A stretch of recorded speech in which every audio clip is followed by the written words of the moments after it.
அனைவருக்கும் வணக்கம். 7ஆம் வகுப்பு 3ஆம் பருவம் இயல் 2 சதவீதமும் தனிவட்டியும் பாடத்திலிருந்து எடுத்துக்காட்டு 13வது கணக்கிற்கான விடையினை இந்த வீடியோவில் பார்க்கலாம். Welcome to money math board. படத்தில் நீல வண்ண நிழலிடப்பட்ட பகுதியின் சதவீதம் காண்க. படம் கொடுத்துருக்காங்க. சதவீதம் கண்டுபிடிக்கணும்னா இந்த படத்தில் நிழலிடப்பட்ட பகுதியின் பின்னம் முதல்ல கண்டுபிடிக்கணும்.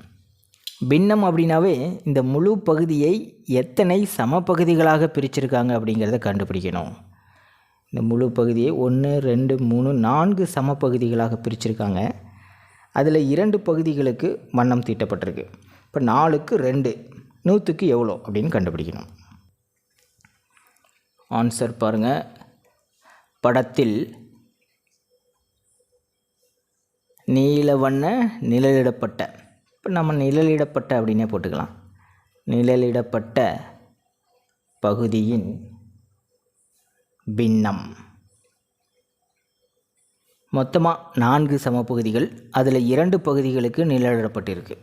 2/4 இதனுடைய எளிய வடிவம் 1/2 அப்படின்னு சொல்லலாம். 1/2 அப்படிங்கிறது பாதி.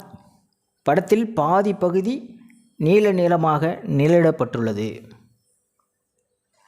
நம்ம ஏற்கனவே பார்த்துருக்கோம். கால், அரை, முக்கால், முழு. கால் அப்படின்னா 1/4ன்னு சொல்லலாம். அரைனா அதில் பாதி 1/2ன்னு சொல்லலாம். முக்கால்னா 3/4, முழுசுன்னா 1. அதை சதவீதத்தில் சொல்லும்போது கால் 25%, அரை அப்படின்னா 50%, முக்கால் அப்படின்னா 75%, முழுமையாக அப்படின்னா 100%. 1 மார்க்கில் கேட்டிருக்கும்போது டக்குன்னு ஆன்சர் கண்டுபிடிச்சிடலாம். ஆனால் இந்த மாதிரி வழி கணக்குகளில் கண்டிப்பாக வாக்கியங்கள் எடுத்து எழுதணும்.